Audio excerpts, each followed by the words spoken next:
I'm still very much a newbie when it comes to the world of smartwatches, but I just wanted to give you a flavour of what you may encounter when, say, you get up in the morning. The very first thing to note is that the watch is running in ambient mode, which means that when the watch face is pointing upwards, you will always see a faint, dimly lit screen.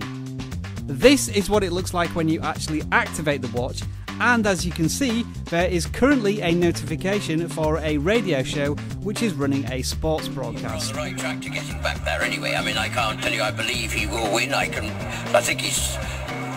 Did I say you still got... And as illustrated by tapping on the watch, I can pause and resume the radio broadcast. I mean, do we believe we can links there? I can even control the volume. One of the big players, isn't he? So if he's the target, then we've got a realistic chance. If Santa Cruz is 10 lengths in front of us, but there's plenty to come. I'm detecting quite a lot of optimism from you. Well, I think you've got to take positives out of it, sir. So that demonstrates that the smartwatch can actually function as a remote control. Now here are some of the notifications I encountered when I woke up. It's a pretty busy Saturday as all the sport is taking place, and I have some football scores displaying on screen.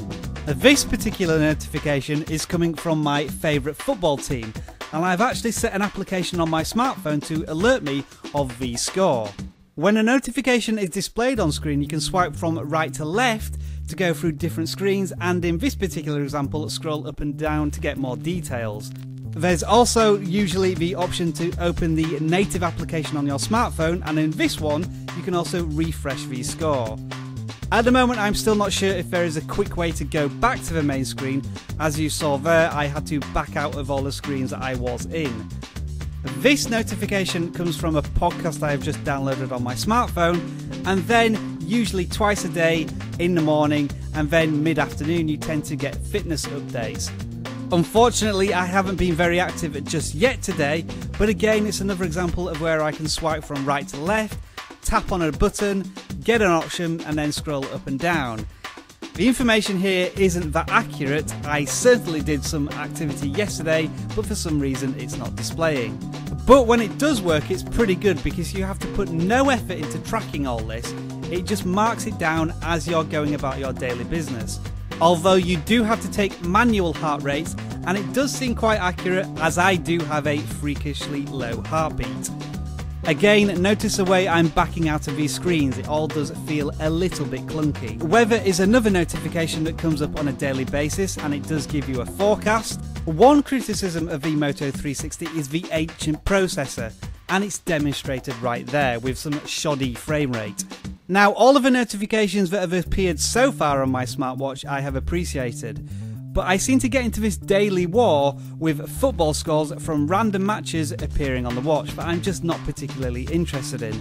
I haven't done too much investigation into how to get rid of these yet on a permanent basis, so for now I just have to swipe from left to right to get rid of them all.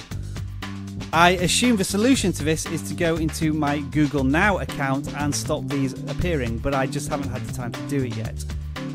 On the whole though, I am very happy and impressed by what the smartwatch is displaying to me, and the best thing is it requires very little effort to get all this set up. What this is simply doing is showing me notifications from my smartphone. I don't need to add anything or install anything to the smartwatch itself, it just has the capacity to pick up all these notifications and send them to the smartwatch. And it doesn't send unnecessary ones either, such as Reddit being installed on my smartphone and applications being updated on my smartphone, except for Google Now of course. Anyway, you can consider this a brief introduction to the Moto 360 and how Android smartwatches work in general. As ever, I'd love to hear your thoughts as this smartwatch journal begins. Hey there, thank you for watching the Video Gadgets Journal. My name is Rob, and each of my videos is designed to inform, intrigue and entertain, to connect you with your technology. Today you've been watching a Moto 360 smartwatch video. To learn more about it, click over here. If you want to get the best out of a device, then click on hints and tips over here. And if you want to learn more about the channel and me in general, then click right here. Thank you very much, and I'll see you in the next video.